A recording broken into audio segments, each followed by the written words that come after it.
I'm sitting here today with Pierre Gambart from Public Works Canada, and we're trying to get a little background information of how we got to today. So, Pierre, just to run through us, give us a little background information from where we started, back in 2007, the initial assessments, and I guess tell us a little bit of a story of how we got here today and where we're at today. In late 2007, 2008, an assessment was conducted with Parks Canada and Public Works to come and take a look at the lighthouse. At the time, I believe there was a transfer of ownership from the Coast Guard to Parks Canada to take over the lighthouse. So they did an assessment, the two senior engineers. They looked at it from the ground, they did a walkabout, and they did a brief and rough condition assessment. They did recognize there's some work to do. And at that point, it was left as is.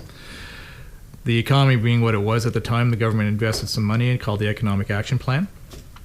And then this project came back on the shelf, and they said, okay, let's make some work here for the local area and put this project on the front. That generated a condition assessment and developed a scope for the project repairs. This was about 2009, 2010 that it started.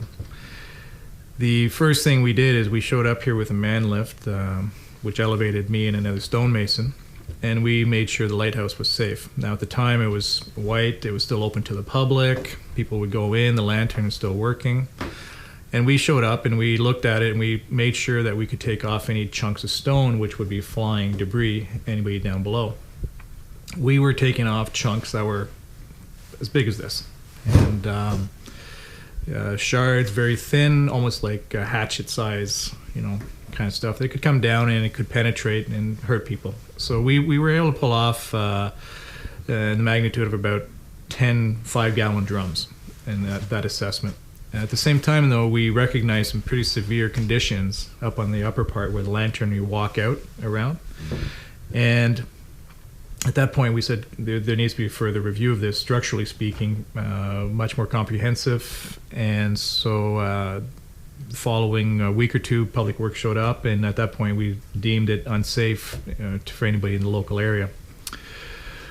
Then we also presented our findings to the Parks Canada group, and we said we got to go to work with this. Now, again, on the Economic Action Plan, there's an incentive to get this out as soon as we can, and so we put a tender package together.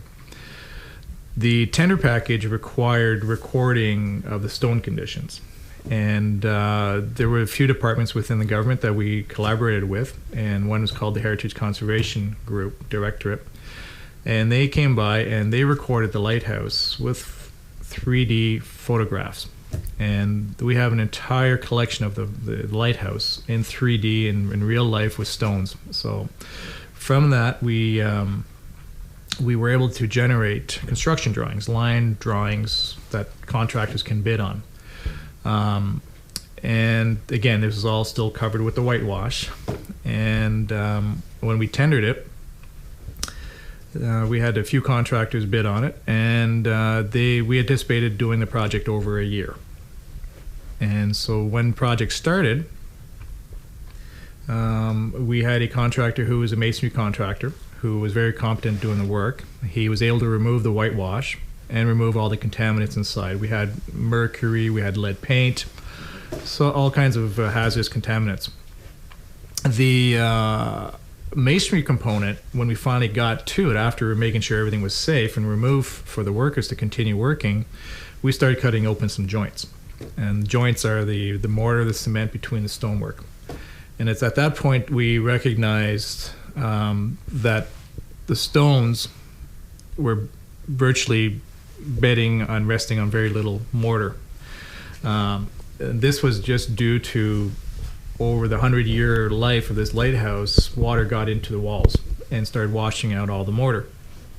Mortar at that time was made with sand and lime and some local stones, not like today's cement. So all the stuff that's left back here is the old original. Oh, that's the original. That's why it's fine. Yeah, it's fine. So you can actually see with the light white little chunks in there. Yeah.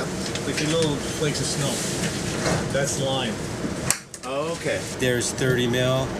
That's 100 That's all mil. good. Thank you. And that's 150 mil. So basically, when we're raking out our joints, any joints that are under 15 mil go back 30. Anything bigger than that, we got to go back maximum 6 inches to remove all the hard mortar out of the joints pretty well. And that would put us over here. That there went back 6 inches pretty well. Okay. As you come along, as it's a smaller joint here, so it's under 15, so it's on about 4 inches in depth. So the mortar conditions that were encountered once we had all the whitewash removed and the mason started cutting out the joints, we found that there was very little of the original mortar left, but it was full of new cement-based mortar which had been put in over the last 30 years. It doesn't work well with stonework, and that probably also exacerbated with the water coming in, freezing. It also is stronger than the stone, and we got these cracking conditions. So the mortar captured all the water, didn't let the water evaporate, and now we essentially started having a large stone wall full of water. And in winter it freezes and ice expands, and we had some problems structurally speaking. So we stopped that construction project at that time, and we had to re-tender it all because now we came up with a solution to fill all the voids, and that was grouting. And so we made sure the existing contract, the contract was closed out fairly. We protected the lighthouse, and through the whole process of re-tendering, we were able to come back to construction a year later. So now what we have here is a project which has now a grouting component, and we have the same methodology for the stone repairs, and we have now completed the grout, and we're now into the stone repair part. And so we've taken out most of the original, the cementitious cement going back the last 30-40 years, and we start to repair and replace stones. So when we have a chance to go look at it, we'll see that the joints have been opened. They vary in depth from 2 inches to 6 inches to 20 inches deep, and we put mortar in there. And after all that, we will then go proceed and remove the stones that are all cracked or shattered. The best way to compare a damaged piece of stone is if you take an ice block, the old out of the freezer ice block, and you were to take a sledgehammer and you hit it, just hit it once, you'll see all the ice now is all shattered. It's still in one piece, but it's all shattered. That's the kind of stone conditions we're encountering up there. And so we're trying to fix that, and that is a challenge. And so we can either replace some of the broken shards of ice or stone, or replace the whole block. And that's stone by stone condition we have to go through and evaluate. So that's where we're at.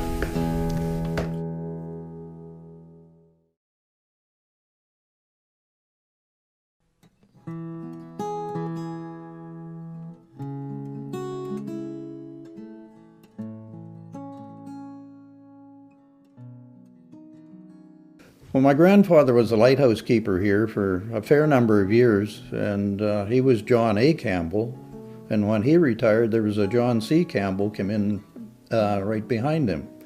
And I can remember basically on Sunday afternoons being down here, and people would want to go up in the lighthouse. So, as they say, you got the nickel tour, or maybe even up to 10 cents for an adult to go up, climb those 80-some steps to get up and have a look around. And it was quite a view. You could, at that time, there's no restrictions. You got outside on the balcony to walk around if you could, able to crawl out through the little hole that was there.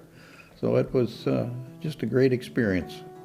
I remember riding down in the buggy from the farm at Amberley, where my grandfather would come up and help with the seeding or the harvest or whatever happened to be going on at the time. And I would ride down in the buggy and spend the night down here. And then he would quite often go back up the next morning and to help out to help my father at the farm. I'd be in the neighborhood maybe 6 or 7 years old at the time. But it was quite a drive. It was a great ride down in the buggy.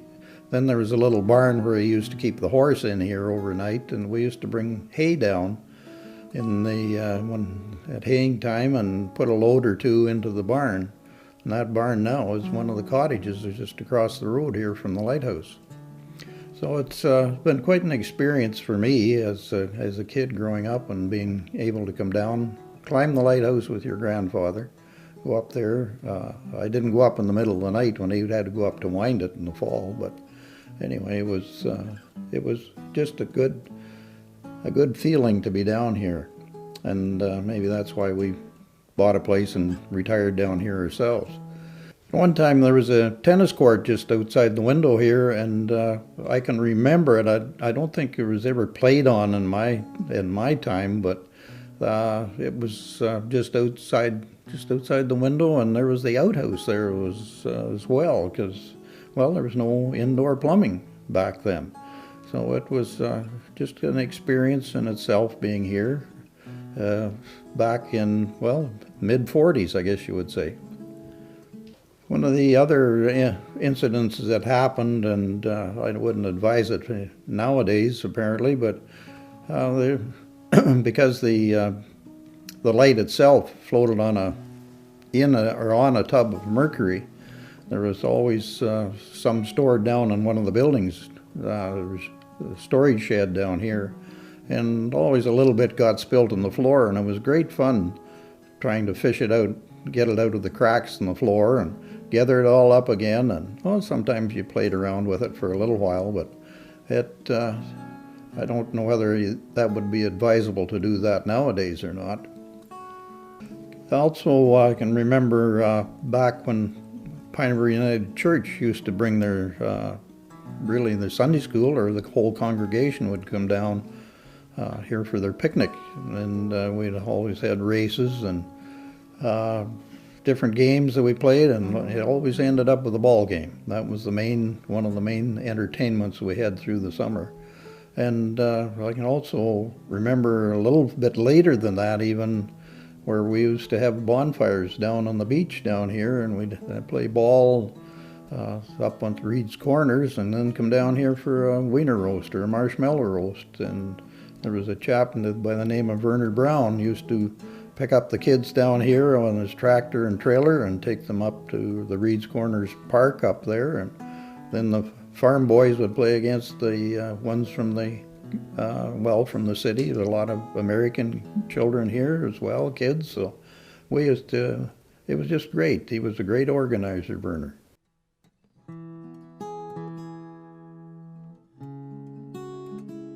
The Lighthouse Restoration Project has been underway for 4 years. It's now August of 2014. Today, we're speaking with Lyman Group site foreman Steve Ignacio. The stone to the left of the door is the largest stone that's been replaced in the tower. It's difficult to determine which stones are new and which stones are original to 1855. We're removing this stone here because this one's already been set in and dried and cured.